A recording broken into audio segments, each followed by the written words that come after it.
இன்றைக்கி எபிசோட் 22 பார்க்க போகிறோம். இதே மாதிரி புது வீடியோஸ்க்கு லைக் பண்ணி உங்கள் ஒப்பீனியனை கமெண்ட் பண்ணுங்கள். கதையோட ஆரம்பத்தில் நம்ம மீமும் அப்புறம் அவங்களுடைய ஃப்ரெண்டு 2 பேரும் சேர்ந்து நடந்து போய் ஒரு காஃபி ஷாப்பில் இருக்காங்க. அப்போது உனக்கு எந்த மாதிரி காஃபி பிடிக்கும்னு மீமு கிட்டே கேட்க, வெனிலா ஃப்ளேவரில் கொஞ்சம் சினமன் போட்ட காஃபி எனக்கு பிடிக்கும்னு சொல்ல, இந்த ஃப்ளேவர் கொஞ்சம் வித்தியாசமாக இருக்குது, டேஸ்ட் எப்படி இருக்கும்னு கேட்க, அதெல்லாம் ஞாபகம் இல்லை, மறந்துடுச்சுன்னு சொல்கிறாங்க. உனக்கு பிடிச்ச காஃபின்னு சொல்கிறேன், ஆனால் டேஸ்ட் ஞாபகம் இல்லை. அப்போது அந்த காஃபியை போட்டு கொடுத்த ஒரு ஸ்பெஷலான ஒருத்தராக இருப்பார்னு நினைக்கிறேன். உனக்கு பேனாவை கிஃப்டாக கொடுத்த அதே ஆள் தான் இந்த காஃபிக்கும் காரணமா அப்படின்னு கேட்க, இப்போதைக்கு எனக்கு எதுவும் ஞாபகம் இல்லைன்னு சமாளிக்க ஒரு குட்டி ஃப்ளாஷ்பேக்கு. அப்போது இந்த கேரேஜை விட்டு போக போகிறேன் நம்ம ஜாவோ சொன்னதுக்கப்புறம் அவங்களுடைய ஒரு குட்டி ட்ரீமை ஷேர் பண்ணியிருப்பாங்க. நம்ம 2 பேரும் சேர்ந்து ஒரு காஃபி ஷாப் ஆரம்பிச்சா நல்லா இருக்கும்னு சொல்ல, இந்த ஒரு ட்ரீமை இப்போது இவங்களுடைய ஃப்ரெண்டுக்கிட்டையும் ஷேர் பண்ணுறாங்க. உனக்கு பிடிச்சிருக்குன்னு சொல்கிறேன், பேசாமல் நீ ஒரு காஃபி ஷாப் ஓப்பன் பண்ணக்கூடாது, உன்னுடைய ட்ரீமை ரியாலிட்டியாக மாற்றலாமேன்னு கேட்க, நானே நினச்சாலும் அது முடியாது, இப்போதைக்கே ஒரு விஷயம் மிஸ் ஆகுதுன்னு சொல்ல, இப்போது நம்ம ஜாவோ தன்னுடைய ஒரு ஃப்ரெஷ்ஷான பிரேக்ஃபாஸ்ட்டை சாப்பிட்டு அங்கேருந்து கிளம்பி போகிறாரு. சர்ப்ரைசிங்லி நம்ம மீமுமே இதே ஸ்பாட்டில் தான் இருக்காங்க.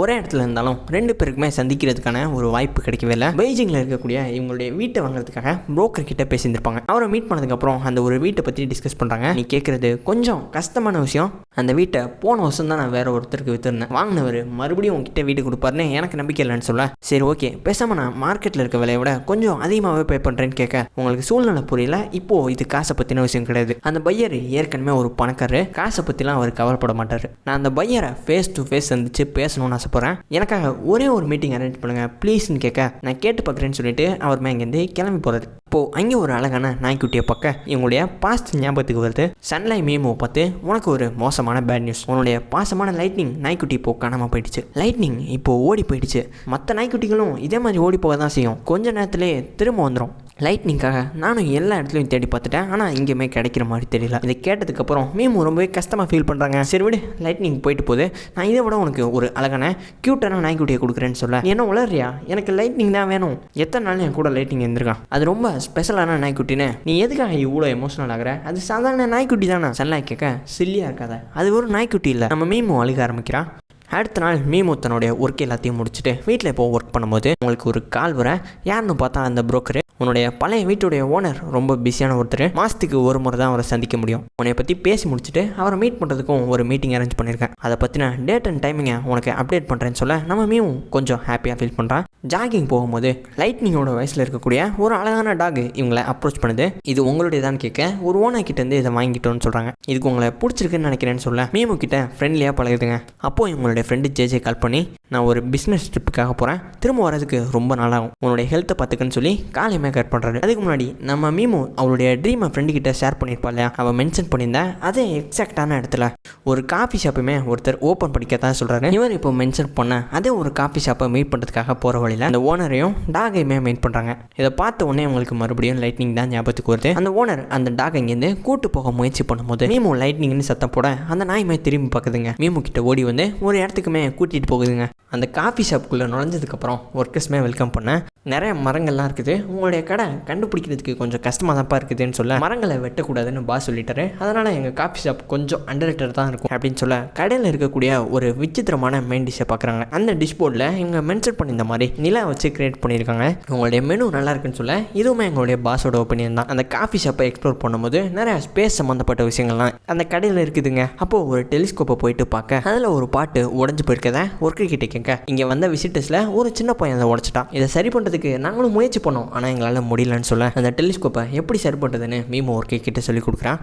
கொஞ்ச நேரத்துலேயே அவங்க ஆர்டர் பண்ணியிருந்த காஃபியுமே வந்து சேருது. அந்த காஃபியை குடிச்சு பார்க்க எக்ஸாக்டாக நம்ம ஜாவோ போட்டு கொடுத்த அதே காஃபியோட ஸ்டைலுங்க. அந்த ஒர்க்கர்ஸ் கிட்ட போயிட்டு இவங்களுடைய பாஸை பற்றி விசாரிக்க, அவர் இப்போது 30s இருக்காரு, யூனிவர்சிட்டியில் படிச்சுக்கிட்டு இருக்காரு. இந்த காஃபி ஷாப் மட்டும் அவருடைய மெயின் பிஸ்னஸ் கிடையாது, ஏகப்பட்ட சைட் பிஸ்னஸை மெயின்டைன் பண்ணுறாருன்னு சொல்ல, சரி அவருடைய பேர் என்னது, அவருடைய கான்டாக்ட் இன்ஃபோ எனக்கு வேணும்னு கேட்க, அந்த ஒர்க்கரில் ஒரு பொண்ணு பேரை சொல்கிறதுக்கு முயற்சி பண்ணுறா. அப்போது பக்கத்தில் இருக்க ஒர்க்கரு அவளை இன்டர் பண்ண, பேரை பார்த்தீங்கன்னா சொல்ல முடியாமல் போயிடுது. எங்களால் எல்லா டீட்டெயில்ஸும் சொல்ல முடியாது, ஒருவேளை உங்களுக்கு தேவைப்படுச்சுன்னா உங்களுடைய ரெஜிஸ்டர் டீட்டெயில்ஸை இதில் பண்ணிட்டு போங்க. அந்த நோட்டை வாங்கி இவங்களுடைய பேர் எல்லா டீட்டெயில்ஸும் எழுதி நம்ம ஜாவோ கிஃப்டாக கொடுத்த அந்த ஒரு பேனாவை நோட்லேயே வச்சுட்டு வந்துடுறாங்க. இது எல்லாமே மீமுடைய பார்ட் ஆஃப் தி பிளான் தான். வீட்டுக்கு வந்ததுக்கப்புறம் மீமுக்கு பயங்கர ஆர்வமாக இருக்குது. இந்த காஃபி ஷாப்பை பற்றி எப்படா தெரிஞ்சுக்கிறதுன்னு முயற்சி பண்ணி அவங்களுடைய ஃபோனில் ரிசர்ச் பண்ண ஆரம்பிக்கிறாங்க. இந்த மூன் கேஃபோட ஓனர் பயங்கர அழகாக இருப்பார்ப்பா, அவர்கிட்ட பயங்கர பாசிட்டிவ் வைப்னு எல்லாருமே இந்த மூன் கேஃபோட ஓனரை புகழ்ந்து கமெண்ட் பண்ணியிருக்காங்க. அடுத்த நாள் மீமு அந்த காஃபி ஷாப்புமே போயிட்டு, சார் நீங்கள் வரமாட்டீங்கன்னு நாங்கள் நினச்சோம், பரவாயில்ல, நீங்கள் வந்தது எங்களுக்கு ஹாப்பி தான். நான் என்னுடைய பேனாவை வச்சுட்டு போயிட்டேன்னு சொல்ல, எங்கள் கடையோட பாஸ் அந்த பேனாவை எடுத்துகிட்டு போயிட்டாருன்னு சொல்ல, என்னது எடுத்துகிட்டு போயிட்டாருன்னு கேட்க, அவர் சண்டே ரிட்டன் ஆகி உங்களை மீட் பண்ணி கொடுக்கறதா சொன்னார். மீமுக்கு கொஞ்சம் ஹாப்பியாக ஃபீல் ஆகுது.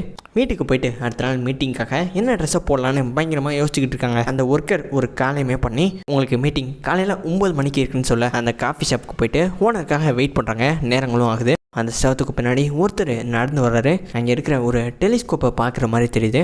யாரடாதுன்னு பார்த்தா அது வேற ஒருத்தர் சாவு கிடையாது. மீமு இப்போது கொஞ்சம் பதட்டமாக ஃபீல் பண்ணுறான். அந்த ஒர்க்கர் கிட்ட போயிட்டு, உங்களுடைய பாஸ் எங்க அப்படின்னு கேட்க, பாஸ் இப்போது மேலே இருக்காருன்னு சொல்ல, ஒரு பிஜிஎம்மோட நம்ம ஹீரோயின் மேலே போயிட்டு நடந்து போய் பார்க்க, நம்ம ஹீரோ சாவோ அந்த ஒரு டேபிளில் வெயிட் பண்ணிக்கிட்டு ஒரு புக்கையுமே படிச்சுக்கிட்டு இருக்காருங்க. மீமோவை பார்த்த உடனே அந்த டேபிள்லேருந்து எழுந்திரிச்சு நிற்கிறாரு. இது உண்மையாகவே நீ தானா அப்படின்னு கேட்க, நான் இல்லாமல் வேறு யாராக இருக்க முடியும்னு சொல்ல, சரி ஓகே வந்து உட்காருன்னு சொல்லி 2 பேரும் டிஸ்கஸ் பண்ண ஆரம்பிக்கிறாங்க. அவங்க விட்டு போன அந்த ஒரு பேனாவை மறுபடியும் நம்ம மீமு கிட்டே கொடுக்க, இந்த பேனாவை பார்த்ததுக்கப்புறம் இது நல்லா தான் இருப்பேன், நீ கண்டிப்பாக கெஸ் பண்ணியிருப்பல அப்படின்னு கேட்க, இந்த பேனாவை பார்த்ததுக்கப்புறம் நீ தான் எனக்கு ஃபஸ்ட்டு ஞாபகம் வந்த, லைட்னிங் உங்ககிட்ட பாசமாக நடந்துக்கிட்டு இருக்கு, கடையில் இருக்கிற டெலிஸ்கோப்பை வேறு ஃபிக்ஸ் பண்ணியிருக்க, இதெல்லாம் யாரால முடியும், கண்டிப்பாக நீ தானே இருப்ப.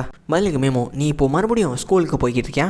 ஆமாம், நான் இப்போது ஒரு டிகிரிக்காக படிச்சுக்கிட்டு இருக்கேன். இவங்க 2 பேரும் பேசிக்கிட்டு இருக்கும்போது இதுக்கு நடுவில் ஒரு ஸ்ட்ராபெரி ஃப்ளேவர் கேக்கையுமே அந்த ஸ்டாஃப் கொண்டு வந்து வைக்க, என்னோடய டேஸ்ட் இப்போது மாறிடுச்சு, நான் இப்போலாம் ஸ்ட்ராபெரி ஃப்ளேவரை சாப்பிட்றது இல்லைன்னு சொல்ல, உனக்கு வேறு ஏதாச்சும் ஃப்ளேவர் ஆட் பண்ணுவான்னு கேட்க, நான் இப்போது ஹங்க்ரியாக ஃபீல் பண்ணுறேன், அதனால் கேட்கலாம் என்னால் இப்போதைக்கு சாப்பிட முடியாது, எனக்கு சாப்பாடு தான் வேணும்னு மீமு சொல்ல, சரி எதுக்காக நீ என்னை காண்டாக்ட் பண்ணுவேன்னு கேட்க, நம்ம 2 பேரும் வேறு நாடுகளில் வாழ்ந்துக்கிட்டு இருக்கோம், 2 பேரும் காண்டாக்ட் பண்ணோன்னா யாருக்குமே கண்டிப்பாக கம்ஃபர்டபுளாக இருக்காது. ஜாவோ மீமோ பார்த்து, உனக்கு பாய் ஃப்ரெண்ட் இருக்காரா அப்படின்னு கேட்க, ஆமாம் எனக்கு ஒரு பாய் ஃப்ரெண்ட் இருக்காரு, கூடிய சீக்கிரம் எங்களுக்கு கல்யாணமே ஆக போகுதுன்னு சொல்ல, நம்ம ஜாவோக்கு கேட்ட உடனே தாங்கிக்கவே முடியல, கொஞ்சம் ஷாக்கிங்காக ஃபீல் பண்ணுறாரு. இருந்தாலும் தன்னுடைய வருத்தத்தை வெளியே காமிச்சிக்காம ஒரு குட்டி ஸ்மெயிலை பண்ணி கங்கராட்ஸ்மே சொல்கிறாரு. இதை பார்த்த உடனே மீமுக்கு பயங்கரமான கோவம். என்னுடைய ரெஸ்பான்ஸ்க்கு இன்னும் வெறுப்பேற்ற விதமாக, என்னுடைய கல்யாணத்துக்கு நீ கண்டிப்பாக வருவேலன்னு கேட்க, அதுக்கான டேட்டையுமே மென்ஷன் பண்ணுறாங்க. என்னுடைய ரெஸ்பான்ஸை பார்த்துட்டு மீமு கோவப்பட்டு அங்கேருந்து கிளம்பி போகிறாங்க. அதிலே நின்றுட்டு நம்ம ஜாவோவை பார்க்க 2 பேரும் கொஞ்சம் பதட்டமாக ஃபீல் பண்ணுறாங்க. கொஞ்ச நேரத்துக்கு அப்புறம், எனக்கு உன்னுடைய கான்டாக்ட் டீட்டெயில் தேவைப்படுது, நீ என்னுடைய மேரேஜை பற்றி கேட்டல, லொக்கேஷன்லாம் ஷேர் பண்ணுறதுக்கு உன்னுடைய கான்டாக்ட் எனக்கு தேவைப்படுதுன்னு கேட்க, அந்த ஒரு கான்டாக்ட் நம்பருமே நம்ம ஹீரோ சேவ் பண்ண, அடுத்த முறை நம்ம சந்திக்கும் போது லைட்னிங்கை பற்றி நான் கொஞ்சம் பேசணும், உன் கூட தெளிவாக பேசணும்னு ஆசைப்பட்றேன்னு சொல்லிட்டு அங்கேருந்து கிளம்பி போக, அங்கேருந்து நடந்து போனதுக்கப்புறம் நம்ம மீமு ஃபைனலி எமோஷனலாக ஃபீல் பண்ணுறான். அவளுடைய கண்கள்லேருந்து கண்ணீர் வர ஆரம்பிக்குது. சாவோ, இத்தனை நாளைக்கு அப்புறம் நீ எதுக்காக என்னோடய லைஃப்பில் வந்த, நான் உன்னை மறுபடியும் சந்திக்கவே மாட்டேன்னு நினச்சேன் அப்படின்னு 2 பேருமே இப்போது எமோஷனலாக ஃபீல் பண்ணிக்கிட்டு இருக்காங்க. அண்ட் இந்த பக்கம் சாவோ, ஆமாம் எனக்கு கூடிய சீக்கிரம் கல்யாணம் ஆக தான் போகுதுன்னு சொல்கிறாங்க.